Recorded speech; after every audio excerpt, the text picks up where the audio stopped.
Welcome. Episode one, I would say. Many more to come. I'll try to be as consistent as possible. Try to drop something daily. Just my thoughts, opinions, what I react to. I'm in the Cowboys chats all the time.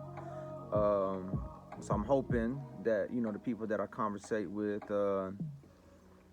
just any chats, there's thoughts, things that I walk away from anytime I'm in the chat boxes or listening to other content creators. Shout out to many of them, man. Law Nation, you got Boss Cowboy, you got Okoye, you got Skywalker Still, Vach Lombardi, some of my favorites, J Tuck, Landlord from Alabama, been kind of peeping him out as HTM, his other guy, the OC, the whole final word. A lot of guys I listen to. I see a lot of other channels, so I just want to kind of jump into the discussion. I promise I'm going to be more consistent, put things together. It's always a lot of people have a lot of opinions on the Cowboys, and rightfully so, right? So,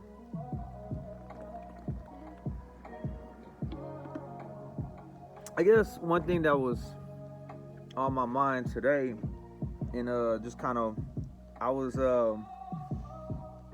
in one discussion, place called Cowboys Corner. I think it was Cole Cowboy. You might be a little more familiar with him. There's another guy he was talking to, and one thing they were arguing about was Dak Prescott, right? Always the topic of concern, the quarterback, number 4. And as these conversations always go, that beat was by a producer named Desires. Kind of have a little music background about me too. Just haven't really been super consistent with that either. But another, who's this, producer Pharaoh? Shout out to these producers. If I'm using the music, I'm gonna definitely shout you out. Back at one thing they were talking about, I was talking about Dak, and when I jumped into, it was a live.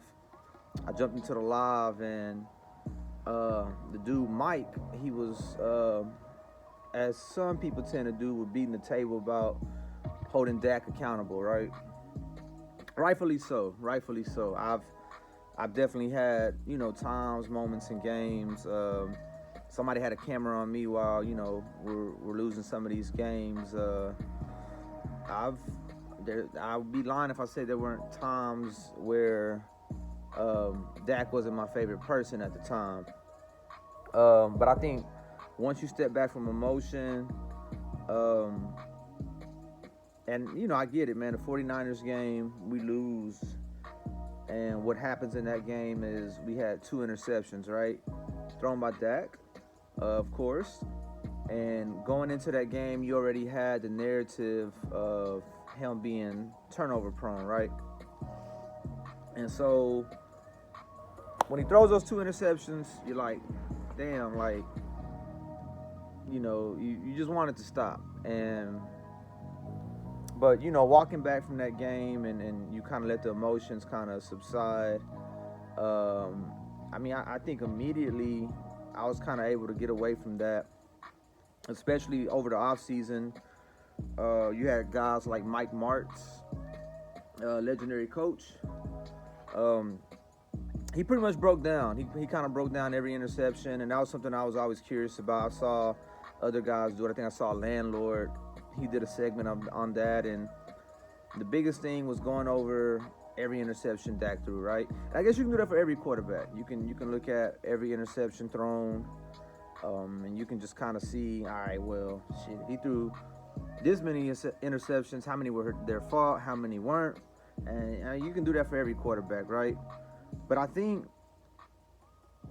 if you're talking about our overall goal, right? Something we haven't done in 27 years.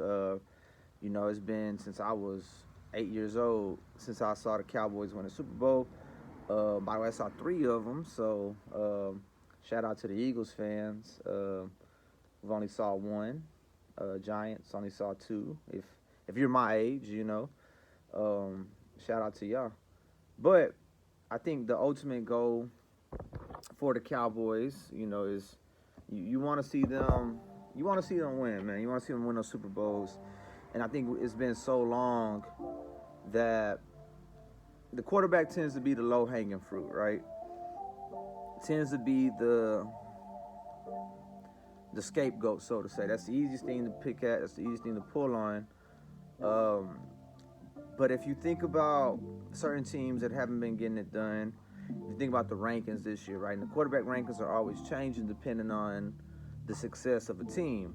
I remember Russell Wilson being a top 10 quarterback, and no one would say Russell Wilson's a top 10 quarterback anymore. He hasn't been on a successful team in a while,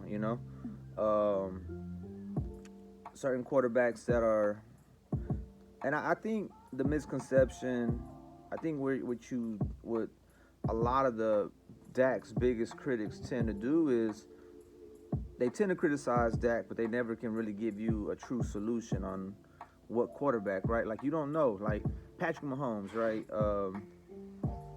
I mean, he's won, 2 Super Bowls already? 2? Yeah, and been to 3? But I think, like, had you known Patrick Mahomes was going to be Patrick Mahomes, like, smart for the Chiefs. Smart for the Chiefs to jump up there and say, hey, we need to get a guy. This guy has talent. I want to jump up there, but Patrick Mahomes isn't dropping out of the top 10. Like, the Bears aren't drafting Mitchell Trubisky. Who else came out that year? I'm going to have to cut the music. Let's look at Patrick Mahomes' draft. Let's check him out. All right. And like I said, as I grow, I'll try to get all the little integrated systems, the interfaces and all that. But right now we got to use the phone and another phone just for the camera. So let's look at Patrick Mahomes' draft, and you tell me. Let's see, 2017. All right, cool. 2017. And of course, that goes 13-3 in 2016. So, you wouldn't have got Patrick Mahomes in 2017. Mitch Trubisky, number 2 overall. Who else? Then Mahomes goes number 10.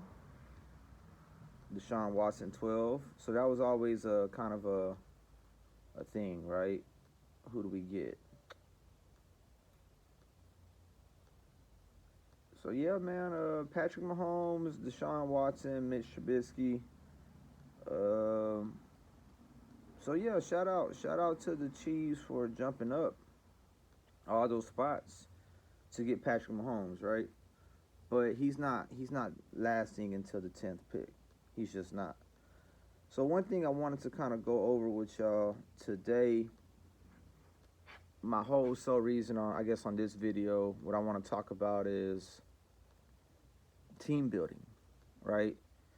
And in those 27 years, I think we've had maybe, it was 2014, 2016. We can throw 18 into the mix. We can throw last year and this year into the mix.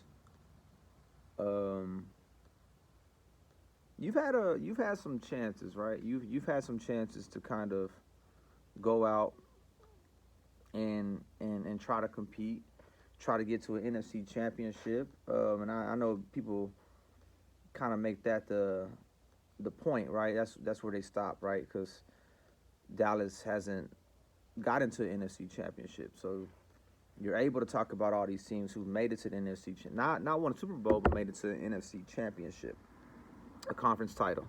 So, all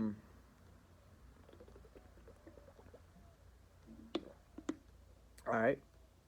So if we go back and look through the years when we legitimately had a shot to do something in the playoffs, because I feel like if we didn't make the playoffs that year, there's no point in talking about it. Like, if you weren't good enough to get into the playoffs, I mean, what are we talking about? So if we go look at the playoff years, right? Dallas's playoff years. Let's look at it. Playoff years, Cowboys. All right, let's search that.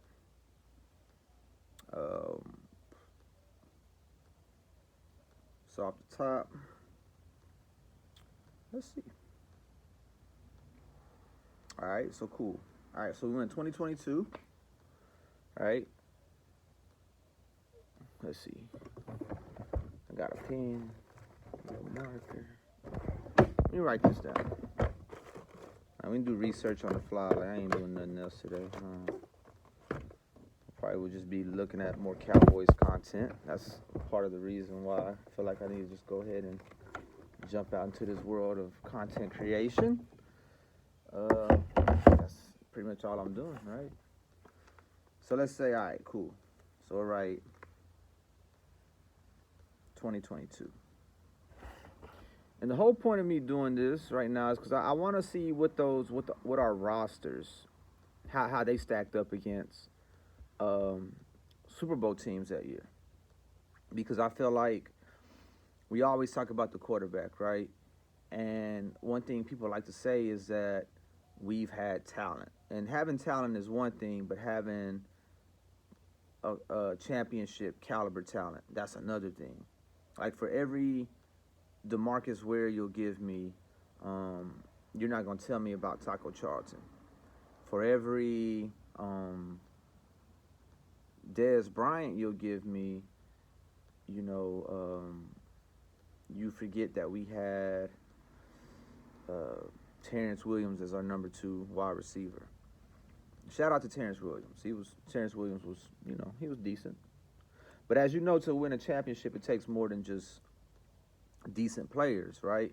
And I think we've had some good to great, because the argument is people use it to their convenience, right? Like, you couldn't tell me like Dez Bryant is a bona fide Hall of Fame wide receiver right now. You wouldn't be able to tell me that. But you will use his name to say your team has been surrounded by talent. So what I want to do is I want to look at those talents. I want to look at those teams, and you tell me. We'll walk away from this video, and you'll tell me whether or not we've had a legitimate chance to. And we don't even have to go over all 27 years, right? We'll just stop 2016, 18, 21, 22. Maybe we look at the other years that we missed the playoffs, 2020, 2019, 2017. I mean, maybe we might look at those rosters as well. Yeah, let's do that. Let's do that. Let's make this about that, because I could argue even in the Romo era, you didn't always have sufficient talent. You definitely didn't with the Quincy Carter era. So let's look at this 27 years, and because I think since Dak and Romo were our quarterbacks, I think you've had good enough quarterbacks to win a Super Bowl. And why I say good enough, because I don't believe you always need the best quarterback, right? I don't think you always need the number, because, I mean, we judge a lot of quarterbacks based off of team success. Again, Russell Wilson was once up there, and I don't know anybody who would put Russell Wilson in their top 15 right now. Definitely not the top 10. So, and we know why. Like, if you want to go on YouTube and you want to look at former Seattle players that have been kind of putting Russell Wilson out there, kind of talking about him, you can find a lot of that. You can find a lot of that for sure. So I think when we talk about our quarterback, right, I think that's the low-hanging fruit. But at the same token, have you had teams, right? Have you had championship caliber teams? Because the Eagles, say we want about them, right? They handled their business last year, and they put a lot of talent on that team last year, but they're going to probably suffer the same fate as the Seahawks, in my opinion, in the fact of what you're doing right now in this whole offseason is the only person who seems to be given credit for that Super Bowl appearance last year is Jalen Hurts. Never mind that they had the top left tackle. one of the top left tackles in the league, the top right tackle in the league, the top center in the league. Siamalu, their left guard, was a very good guard. He might be a top 10 guard. A.J. Brown and Devontae Smith are easily top 10 in A.J. Brown's in his own right, a top 10 wide receiver. Devontae Smith's probably a top 20 wide receiver in the league. And that's pretty good considering that you have about 96 receiver positions to fill. If we're talking about having 3 wide receivers and every team has there's 32 teams in the league. So when you're talking about being a top 20 person in a position where there's 96 positions that you're able to start, that's pretty good. Dallas Goedert, he's a top 5 tight end in the league. Javon Hargrave was the top defensive tackle, top 3 tech, one of the top 3 techs last year. Top 5 for sure. Who else you had on that team? Slay and Bradbury were pretty good cornerbacks. They were putting up top level numbers. C.J. Gardner-Johnson, I would argue, was a top 5, top 10 safety last year. You had a collection of guys, and then you had a lot of solid pieces, right? And when you talk about the Cowboys last year, that, looking back on it, it wasn't a top tier championship kind of team. It was close, right? You made it to divisional rounds, so that the best of 8.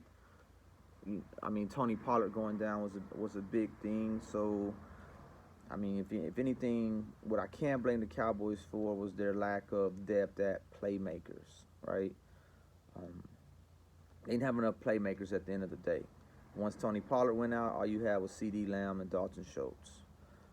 So let's go look at these rosters, right? And let's compare these Super Bowl teams to the Cowboys. These Cowboys rosters, and we'll figure it out. We'll see what we have, right? So you talk about 2022 Chiefs, okay? The 2022 KC Chiefs. Let's check them out. Let's check out that roster. So, of course, you had Patrick Mahomes, Andy Reid, your coach. And that's another thing, coaching. That could be a whole nother discussion. We can get into it maybe. But just going off, and I'm not this person who's gonna, pretend that I just am the most knowledgeable person about football. Again, it's just content, conversation. So let's talk about the Chiefs. Okay. All right. So looking at their roster.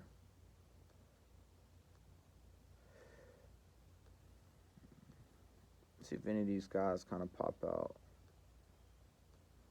Nick Bolton, that's a name for you.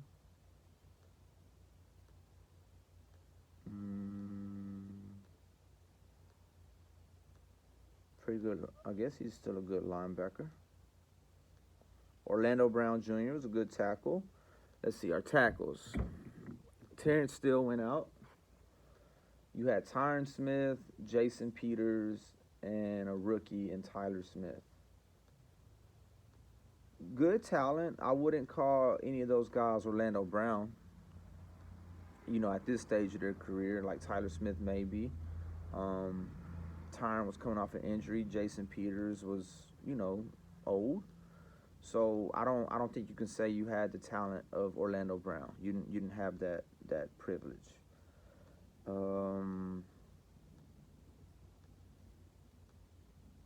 You had agent Frank Clark. Let's see. Let's look at their depth chart, because I think I'm just pulled up their roster in general. Find their depth chart. Tells a better story.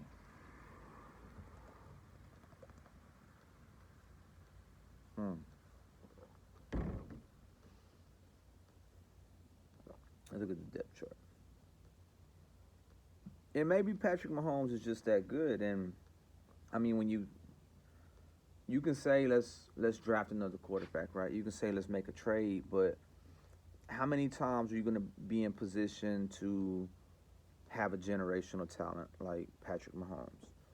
Because I agree with you got a lot of guys, Skywalker, Vach, Boss Cowboy, when they'll explain what the word generational means, and a football generation is typically what 5, 6 years, right? 5, 6, 7 years, and Patrick Mahomes is something we haven't seen in quite some time.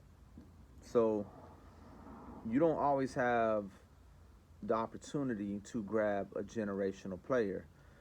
And I think when you talk about the quarterback position, a lot of people they think it's just that easy, right? Like, we'll just go trade some first round. Like let's do what the 49ers did, right? Um, let's do what because had they known Patrick Mahomes was going to be generational, does he sit out his first year? And for every Patrick Mahomes that sits out in red shirts the first year, you have guys like Jordan Love, right? Um, you have guys like uh, Zach Wilson. I mean, you have a lot of first round quarterbacks who either sit out their first year, sit out a little bit, but it doesn't work that way for everyone, right? Um, Eli Manning set out for a good time, and although Eli Manning he's going to go to the Hall of Fame, but one could argue, is he going to the Hall of Fame because of the name and the Super Bowl runs they went on? Because if you look at the rest of his years and his stats, they're not the greatest. Without those 2 Super Bowls, I don't know if you could argue Eli Manning going into the Hall of Fame.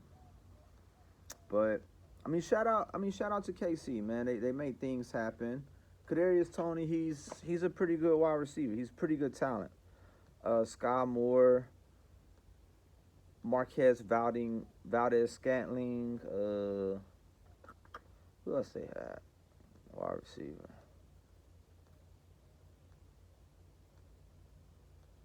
Juju. Juju's pretty good. And so I'm not trying to like hype up what KC had, right? But as a collection, and when we can all agree that Patrick Mahomes is a better quarterback than Dak. We that's no denying that. Let me see. I want the 2022 depth chart. Mm-mm.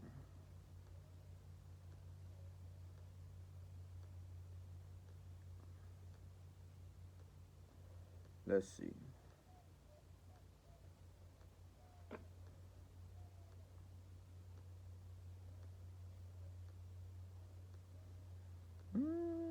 Let's see. It's 2022.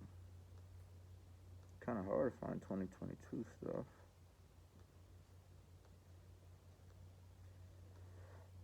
Anywhere I'm going to give me 23. Oh, I just can't pull up.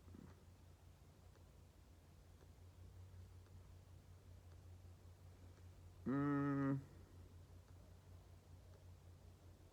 Mm-mm-mm.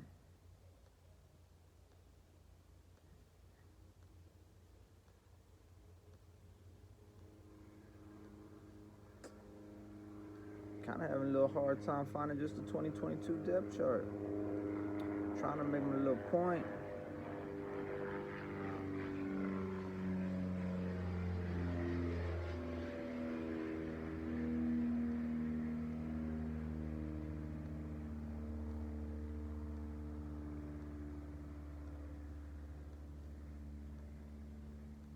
Let's do it like this.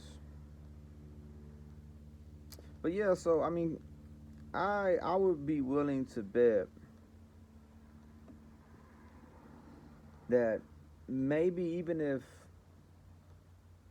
if the roster doesn't stack up like totally to what you like, even if our overall roster might have been better, you still have the coaching and quarterback aspect. Um, and I understand that I'm trying to make an argument for, or I guess defending Dak. But overall, what I'm really trying to do, because the one thing about Patrick Mahomes, like I said before, you're not going to be able to just find a Patrick Mahomes anywhere. He's not just that's not realistic. So let's see. Let's look at Pro Football Reference.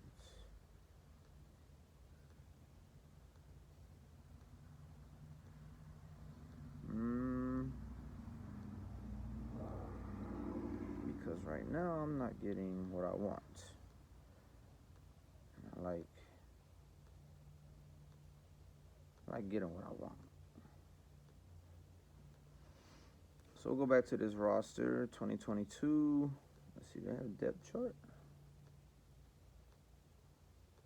Let's look at snap counts. Let's find that.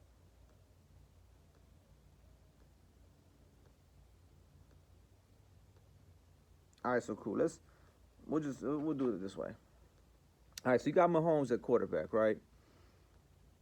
You're not gonna get.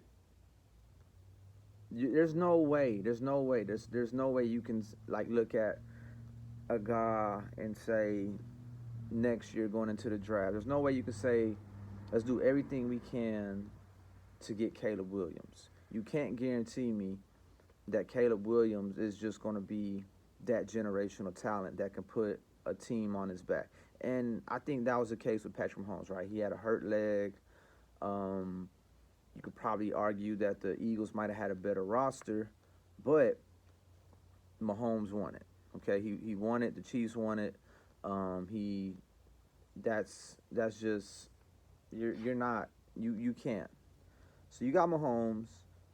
You had Jerick McKinnon. He got the most snaps as a running back last year. Isaiah Pacheco, he was a bright spot for Kansas City if I'm remembering correctly. If you would say that running back room wasn't as good as Zeke and Pollard, I probably could give that to you on the case of Pollard. But I mean, once Pollard went out in the San Francisco game, right? Who'd you have left? All you had was Malik Davis and Zeke. That wasn't gonna get it done. Um, let's see. Wide receiver wise, Marquez Valdez Scatling was he got a lot of good playing time. Juju got some good playing time. Justin Watson, he got some good snaps. McCole Hardman and Sky Moore relatively had about the same kind of snaps. Don't know if McCole was hurt or not, but I mean that wide receiver room. If we're talking, you have C.D. Lamb, who he was a good wide receiver. I mean he's top 10 at this point, but the depth, right? Like I can't argue Noah Brown over any of these guys. I can't argue one-legged Michael Gallup over any of these guys. Um, Sky Moore contributed last year as a rookie. Jalen Tolbert didn't. So if you're talking about wide receiver room and running back room, I can also say that it might have been, I mean, especially in the fact that Tony Pollard got hurt in the game you lost. I can rationalize how you weren't going to get the job done after that. Like, even if you might have squeaked out against the Niners, can you beat the Eagles and the Chiefs moving forward? I don't know. Kadarius Toney, he played pretty well. So when you throw all those weapons, the wide receivers, I can give you C.D. Lamb over every one of those wide receivers with the Chiefs. But I can't give you anybody else. So, I mean, take that as you want.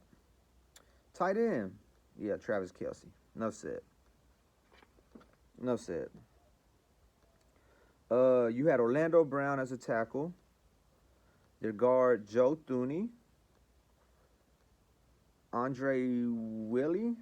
Nick Allegretti and Trey Smith. So not really, I guess Orlando Brown and Joe Thuney are the only ones that like really pop out to me.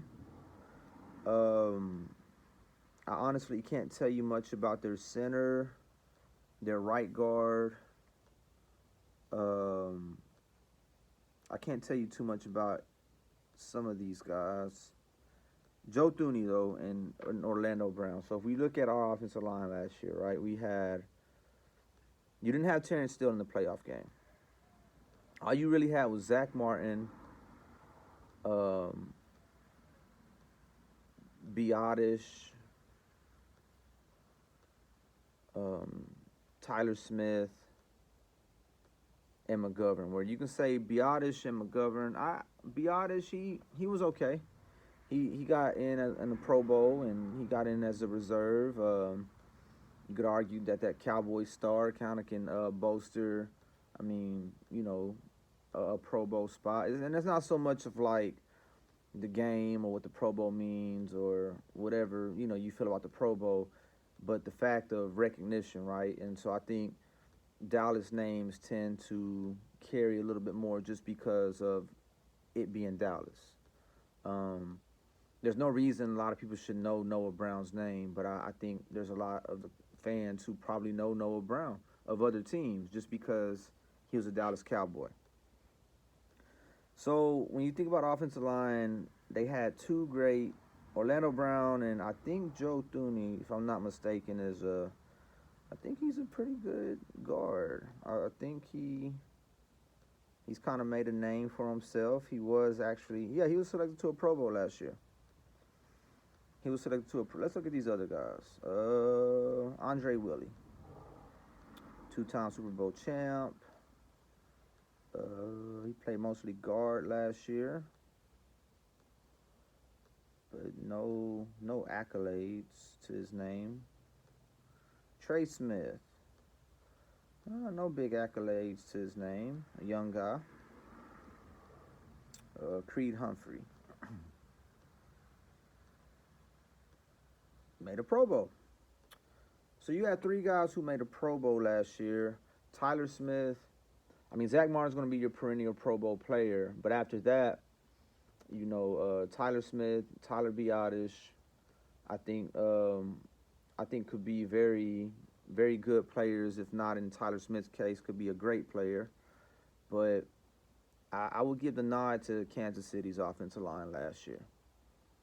I mean, especially with all the injuries. Connor McGovern was he was a real solid player. And I think at offensive line, when you have a solid lineman, I think that bodes well for you. But, I mean, I would think the other guys on Kansas City were also solid. So they had three guys who made a Pro Bowl versus, and again, it's the recognition. I'm not for my Pro Bowl means nothing guy. I mean, I get it. I'm not trying to overblow a Pro Bowl selection, but you get the gist of what I'm trying to tell you. So that's three position groups I feel like that team was better. And again, Tony Pollard's injury, I mean, I can't argue any of the Kansas City running backs over Tony, but I could say that Pacheco was playing at a considerably important role, and he played pretty well. But Kansas City's the type of team where they can just kind of interchange running backs. And Dallas has built a culture to where they feel like they have to have a guy at running back versus the Shanahans of the world, who can drop a running scheme, right? They can drop a running scheme that's going to work, and it doesn't matter who you plug in at running back. And so that's coaching for you. We don't have anything like that. We always have to have top-tier talent, so to say, in order for us to feel like we're going to be successful in the running game. So, a lot of the nod goes. So, when you talk about offensive players, I don't know if you can really say that we would have been a competent enough team, especially with Terrence Steele going down and Tony Pollard going down. You can sit up here, bang on the table, next man up, but it doesn't work that way. Like, You have to be healthy. Part of when people win Super Bowls is because they've been able to be. I mean, if you look at the Eagles have had a great offensive line for a while, and probably could have been had seen a little bit more years that they were a little bit more successful, but their offensive linemen were always getting hurt. Okay, so let's go to defense. Um, who played some significant snaps? George Kalafdis. He was a rookie. What did he do last year? What does that number look like? 6 sacks. Not a bad rookie year. Who else we had? Frank Clark.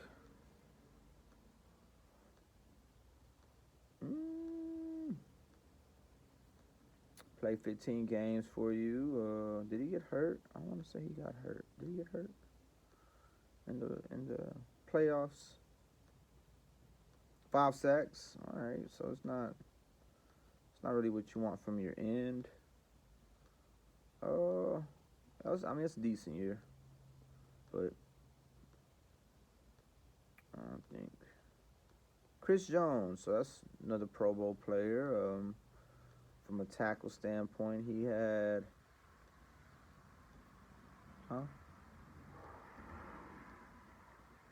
from a tackle. So from an interior pressure, Chris Jones had 15 and a half sacks from the inside. And I don't think people understand like how important that is, like how much better of a defensive line you can have from having a 3 tech who's going to put that amount of pressure on the inside, who won't allow a quarterback to step up, and when they have to run outside, that makes it so much easier for your defensive ends.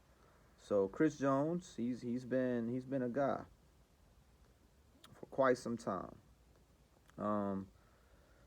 So it seems like, I say defensive line wise, we had Micah D-Law. He's elite as a run defender. I think the sack number, the pressure, is kind of, he did it. I mean, D-Law will kind of burst out into some games for you, but I don't think anybody would put him as a top 20 end, right? So I think Chris Jones and Micah kind of wash each other out. And, I mean, D-Law, Osa, Dante Fowler, Dorrance Armstrong, these are all solid to really good guys. I think D-Law is the only one that you have that you can really say is really good. The other guys just aren't big-time household names. So I think from a pressure point, I think we edge out the Chiefs just a little bit. I think we get the nod on that. But let's see. Nick Bolton played 1,000 snaps. Willie Gay Jr. 600 snaps. Carlos Dunlap did about 570 snaps. So I think pure linebacker wise, yeah, I think the Chiefs have us on that. Nick Bolton had 180 tackles, 108 solo tackles. We didn't have a linebacker like that. LVE, Damone Clark, yeah, the Chiefs definitely have us at linebacker. Definitely had us at linebacker. Secondary wise, let's see who had all the snaps. L'Jarius Sneed.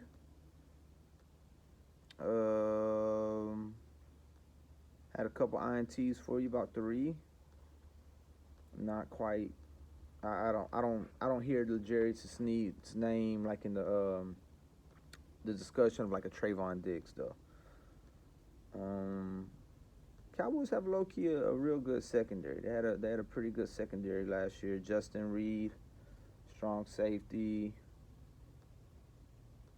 I don't know much, honestly, about Justin Reed.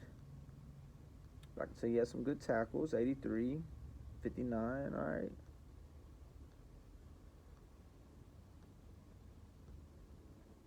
seemed like they had a solid secondary. But what I can say, what it seems like is that they didn't have the problems we quite had. All right, so Juan Thornhill he's a good safety, pretty good safety. Had 3 picks for you. Um, 71 combined tackles, 43 solo. He's not a bad safety. I like our safeties. I like Dono. I like J Rock. But I think as you're talking about the cornerback, I don't think they quite had. Because you got to remember, Anthony Brown went down, Jordan Lewis went down, and we had. Who was playing cornerback too in the playoffs? You had a little misfortune at cornerback. So I think overall we edged them out, but just because of Diggs. I can't really say that our safeties were just that much better than the Chiefs' safeties.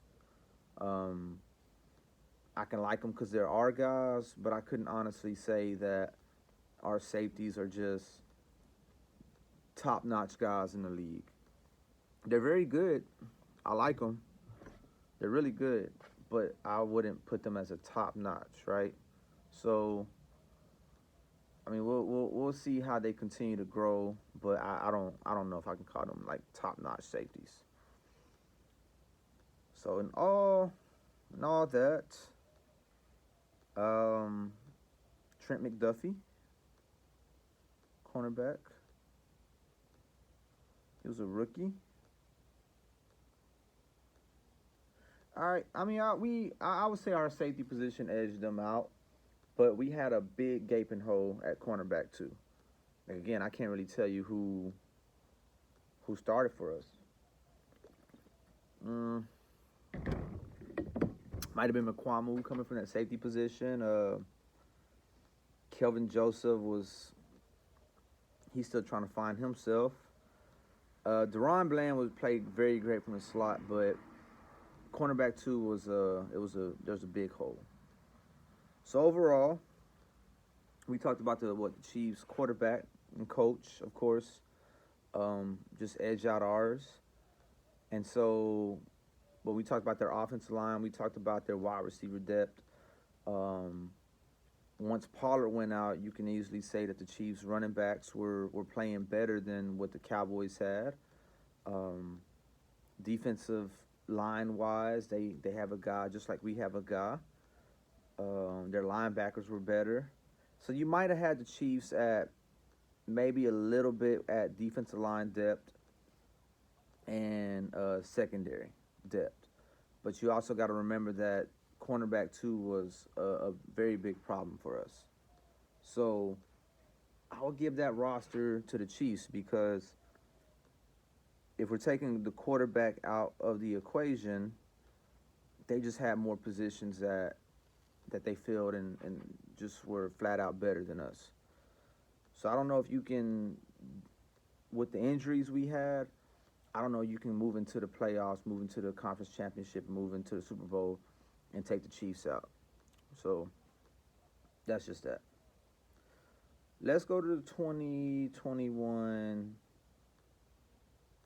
Who won that year?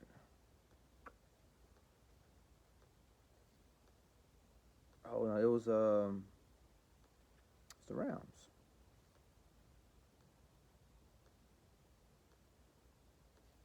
So let's look at the Rams, and then we'll have to go back and look at our full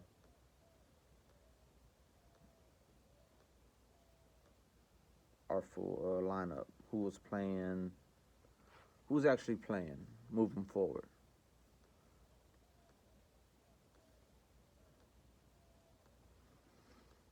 So let's look at their players. Hindsight, I think Dak was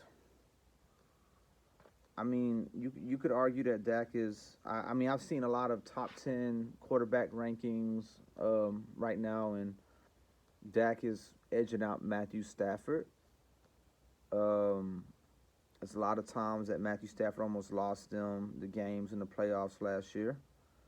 But they had some guys. They had Tyler Higbee, Andrew Whitworth, David Edwards, Brian Allen, Austin Corbett, Rob Havenstein, and some of those guys were lost. But they weren't bad players. Ashawn Robinson was a great interior guy. Greg Gaines' name is familiar, but nothing too much pops out. Aaron Donald, say less. Leonard Floyd was pretty good for them that year. You also had Ernest Jones, Troy Reeder, Von Miller, Darius Williams, Nick Scott, Taylor Rapp, Jalen Ramsey. So when you look at that roster, right, would you say that the 2021 Cowboys, 2022 Cowboys would have beat that roster? Especially with what we had. Let's see. Let's go look at that. So we go 2021 Cowboys roster.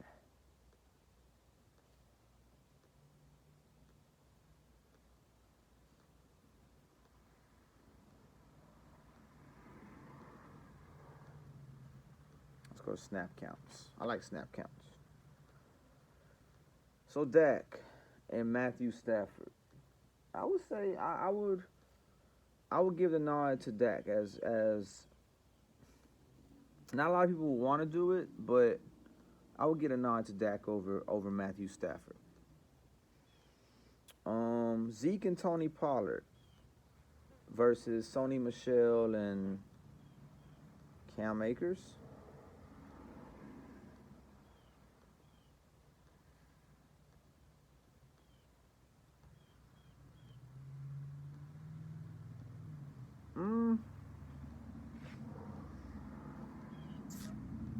I guess you can give it to our running back room. But if you remember that 49ers game, how many carries did Tony Pollard get? Go look it up. Go look it up. It was embarrassing. Wide receiver wise, we had Amari Cooper, CeeDee Lamb. Gallup was hurt. So Amari Cooper, CeeDee Lamb, and Cedric Wilson versus Cooper Kupp, Odell Beckham, Van Jefferson. Cooper Kupp almost went 2,000 yards. I mean, he down the stretch he was unstoppable against the Bengals, right? So while I respect CeeDee Lamb in year two, while I respect Amari Cooper, I don't think they were playing to the level or quite had a game plan around them the way Cooper Kupp did, right? Like everyone knew Cooper Kupp was going to get the ball, and yet he was still making plays. Was he the Super Bowl MVP? He should have been. Him or Aaron Donald. All right. Tyler Higbee versus Dalton Schultz. Did Higbee play? Let me look up something.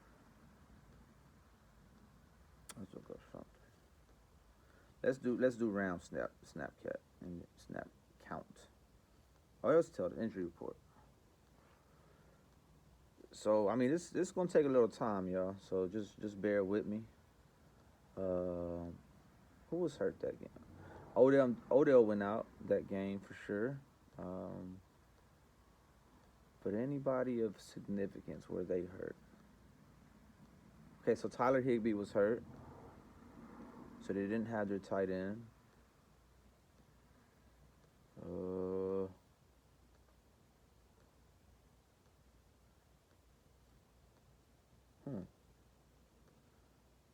Joseph Noteboom.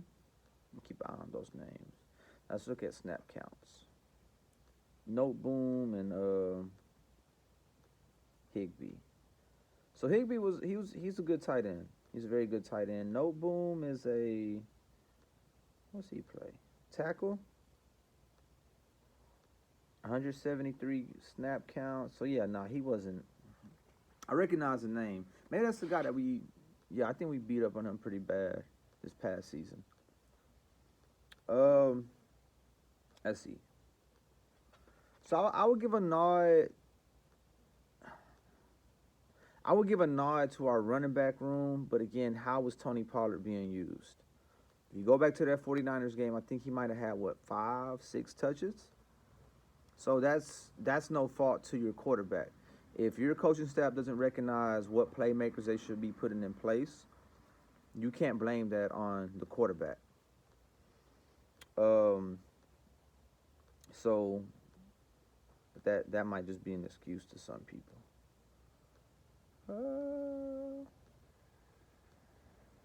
Wide receiver wise, I would give them the nod because again, it's the way they were being used.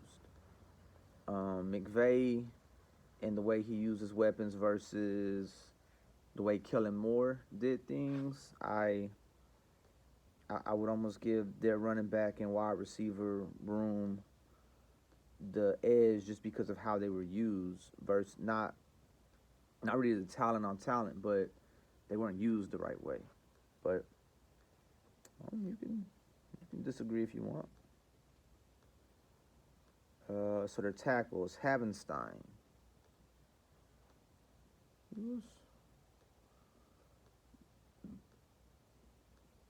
think he was a decent tackle.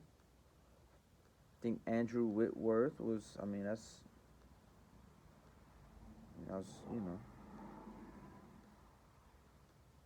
that's a great tackle. I don't think he got any accolades last year. I mean, or in 2021, but he's okay.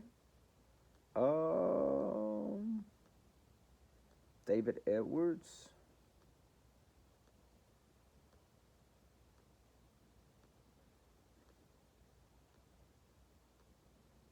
Austin Corbett.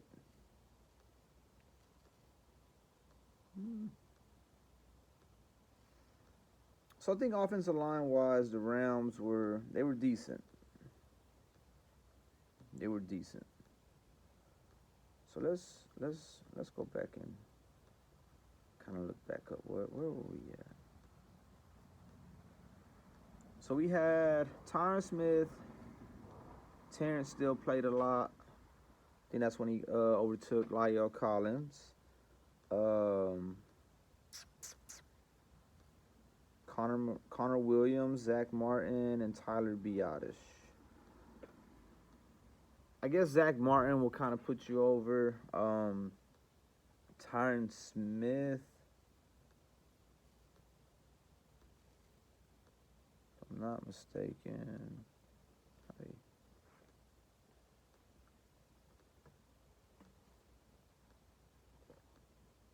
He made a Pro Bowl, but he missed about 6 games last year.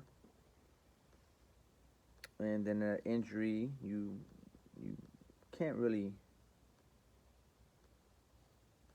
guarantee whether or not that really affected Tyron in that game. If we look at our injury report last year, we had no Michael Gallup.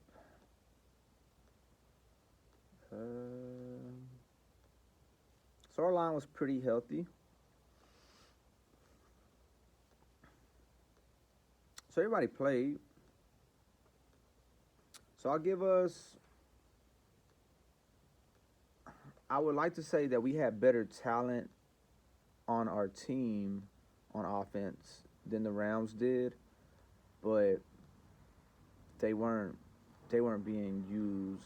Like again, you have Tony Pollard and you only run him 5 times, like that's not the quarterback's fault.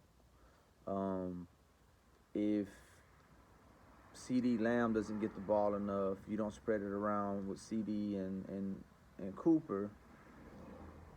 By design, that's more of a coaching thing, right? I don't think Dak's not gonna just not throw CD Lamb a ball, right? So um, I would give I would give I would give them the nod just based off of the way they were coached and the way they were used. All right, let's see.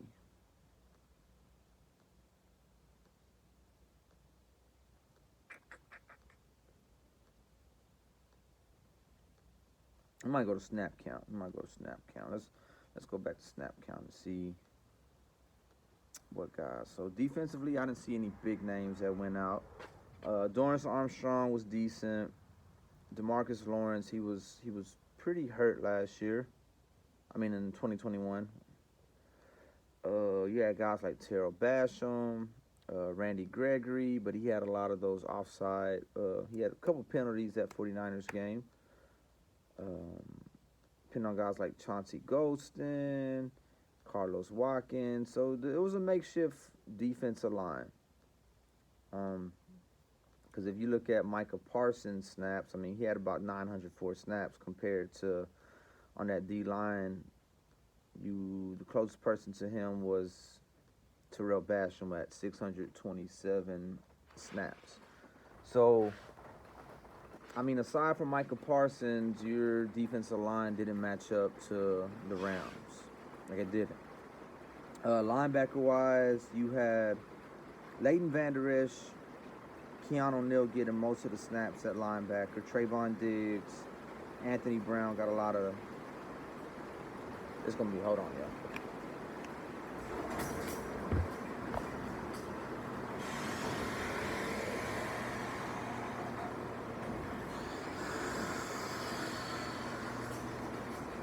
I know it's supposed to rain today. All right, so I'm gonna try to speak up.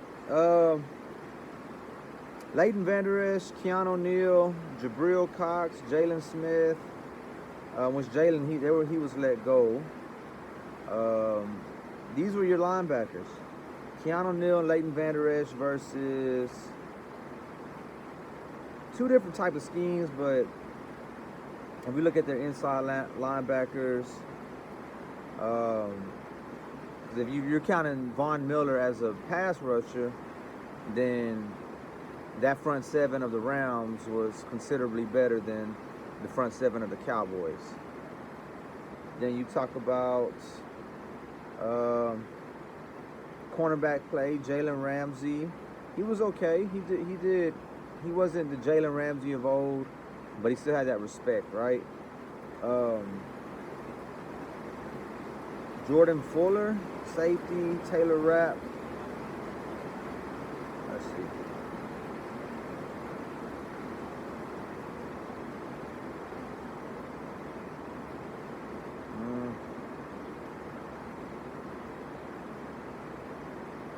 Jordan Fuller was an okay player.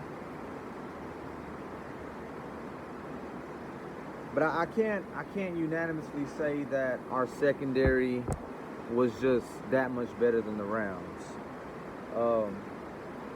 So when you talk about that, our roster versus their roster, like, again, you can say for every guy that you can bring up, you got to also go back and look at the usage, right, of what those guys were. So I can't say that our roster would have necessarily been good enough to overcome the Rams. Like it didn't even overcome the Niners, right? Your coaching didn't overcome the Niners. So I'll give the nod to the Rams. Like, can you honestly say that our roster would have been able to stack up against the Rams? Like, is it all Dak Prescott's fault? I don't know. Let's look at 2018. Keep it going. Look at 2018. Who won the Super Bowl 2018? 2018. Super Bowl. Let's say 2018, 2019 Super Bowl champs. Again, there's a reason we didn't make the playoffs in 2020, 2019, 2017. 17 was the Zeke suspension. we can go back and look at that defense. 2019, we lost out. We got beat by Carson Wentz and them, their third string team. 2020 COVID year, that's when Dak broke the leg, the ankle. So you ain't made the playoffs those years. Rams went 13-3. No, Patriots. I'm sorry, 13-3. 13-3. Patriots beat the Rams 13-3. So let's go look at the 2018-2019 Patriots. I mean, Tom Brady versus Dak in his third year. The nod. I mean, we can give it to Tom Brady.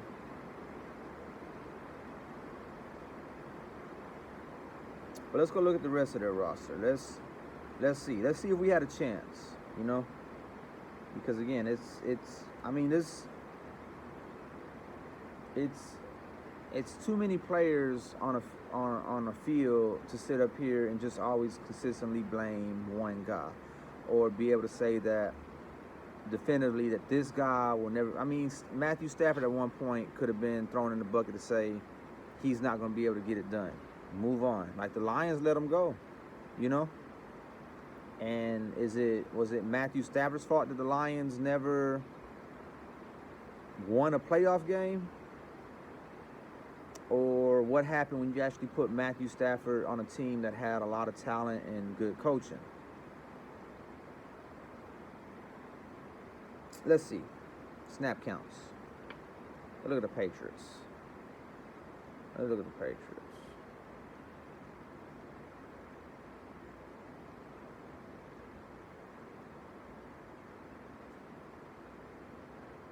Yeah, they won Super Bowl. Okay. Running backs: James White, Sonny Michel. All right, you can give Zeke that. I think Zeke Zeke was still at an elite level, so I give our running back room the nod. Wide receiver wise: Chris Hogan, Philip Dorsett, Julian Edelman. So the Julian Edelman, I think that connection was a very important connection for Tom Brady. Very important connection. Gronkowski. Let's do this. Let me pull up the Cowboys roster in that year as well.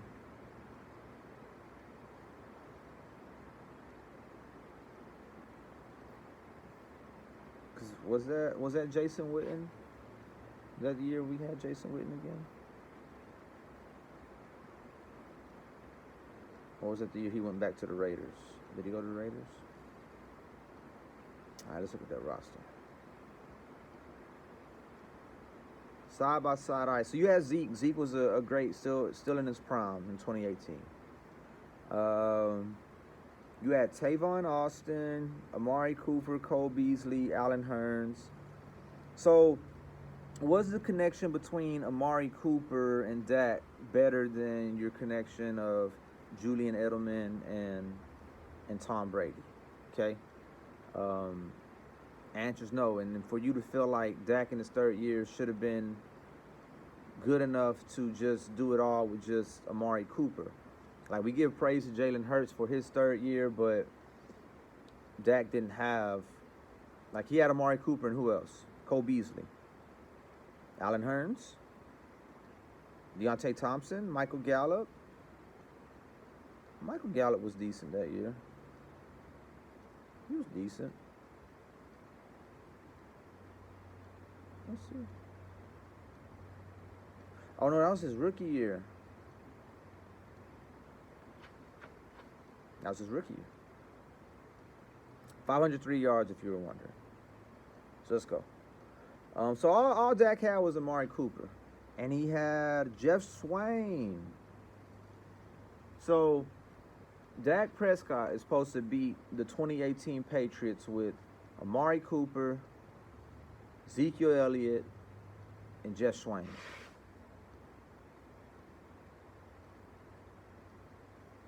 Let's look at these stats for these other wide receivers. I'm curious.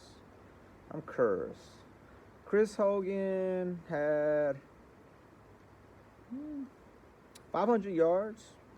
He had a Philip Dorsett. What did he do that year for you? 290 yards.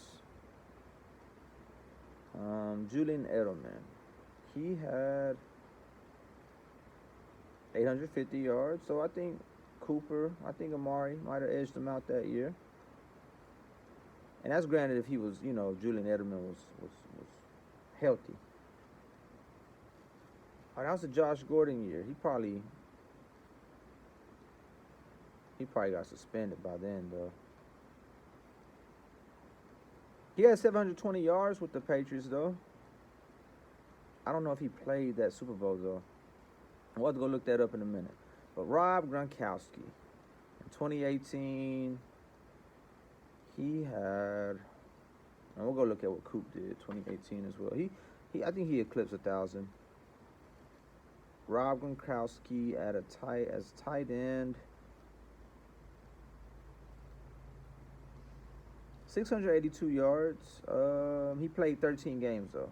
He started 11 games. So, yeah, he would have eclipsed 1,000 yards for sure. For sure.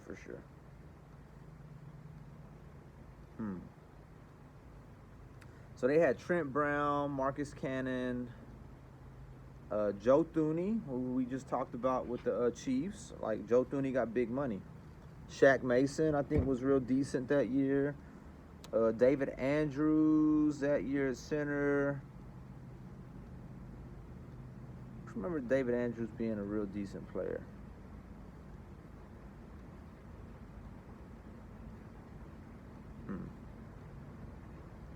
Never a Pro Bowl player, but he was a real decent center.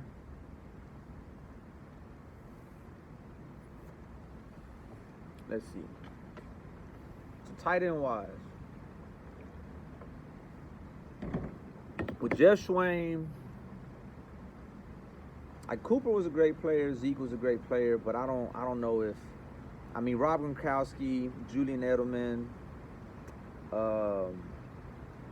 and just Tom Brady overall, like that cancels out anything offensively your roster would have been able to do. Like 2018 Patriots offense or the 2018 Dallas offense, who you picking? I know who I'm picking. Oh, so Tyron Smith, he was great for you. Lyle Collins was real good for you, 2018. He started coming into his own. Zach Martin. But if we talk about the center, we had Joe Looney. And then you also had Connor Williams and Xavier Suafilo kind of going back and forth. Connor Williams, I think that was his rookie year, if I'm not mistaken.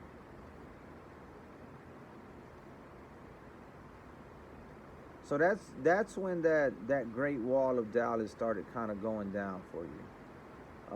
People always like to talk about how great Dallas. Yes, that was his rookie year. And you only started 10 games, so you had inconsistency at guard, right? Your center, you had Joe Looney, who he tried his best. But you really can't argue like the offensive line for Dallas. Like you have Tyron Smith, you have Zach Martin. What did Lyle Collins do 2018? Yeah, he was a good player, but he wasn't like, he wasn't great. Like he was one of those, again, those linemen, like you want a lineman like that, but when you talk about the Cowboys offensive line versus the Patriots offensive line and third year Dak versus Tom Brady, there's really no comparison. Joe Thuney was, again, he was a good offensive lineman for the Patriots. They had solid offensive line play across the board. Trent Brown that year. made a Pro Bowl with Oakland before, so Trent Brown was a good offensive lineman. But I think overall the consistency that they had at offensive line versus your inconsistent center play, or Joe Looney being there at center, and you had inconsistent play at left guard. I don't think they had inconsistencies. You have Trent Brown getting 1,000 snaps. Joe Thuney got 1,000 snaps. David Andrews got over 1,000 snaps. Shaq Mason nearly got 1,000 snaps. And Marcus Cannon got 835 snaps. So when you compare that to like what the Cowboys had at offensive line, with Joe Looney not being on a tier of any of these guys, those guys that I named, you had Zach Martin and Tyron Smith, right? But they were decent guys. They were decent.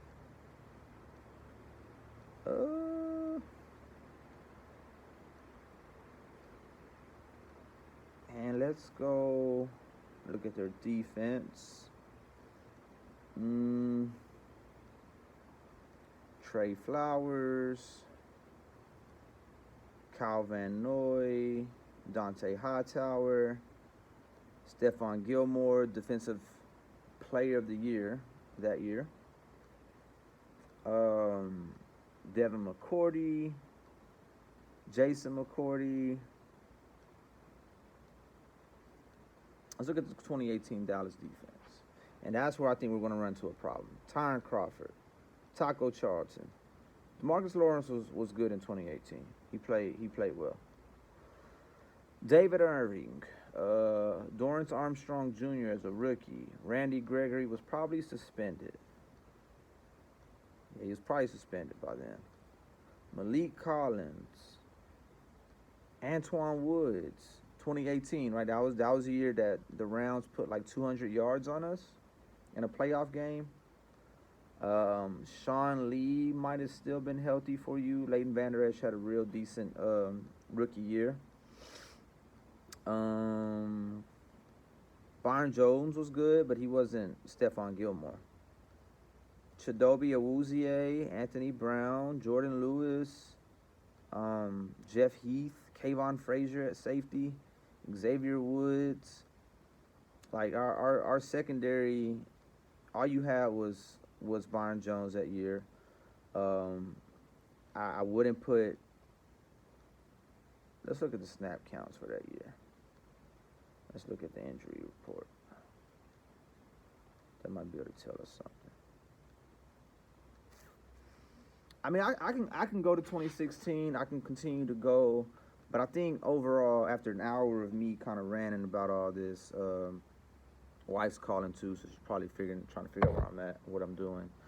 But I think after an hour of this, I think y'all can kind of get my point. Like, if you want to continue to go see 2016, go see the years that we didn't make the playoffs. Like, I don't know why you do that. You couldn't make the playoffs. You definitely didn't have a roster built to beat whoever the respective Super Bowl champions were that year. So we can sit here and try to wait on the next Patrick Mahomes. We can invest first round picks. That was one of the other arguments, that we don't invest in quarterbacks. But there's not. I mean, that doesn't always pan out either, right? For every Aaron Rodgers that was drafted to sit behind a Brett Favre, Patrick Mahomes to sit behind Alex Smith.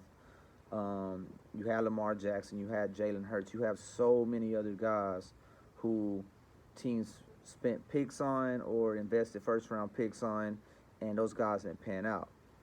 So, overall, you have a for-sure thing in Dak. You just have to build a team, all right? So, I'm not going to make this my last video. I'm just going to keep going, keep the conversation going. I'm sure there's going to be something I see in the chat, something that's going to spark something up. But yeah, man, Cowboys got to do a better job at building a team. I would argue the last 27 years have been because you have not built a team. So, with that being said, man, hey, it's D Shift, man. I'm out. Y'all just look me up on YouTube. I'll try to expand to the other platforms, but we'll take it slow. But we'll definitely make these videos something that's consistent, body of work, and we'll keep it going. All right, so. I'ma holla at y'all. Hey man, y'all just be safe.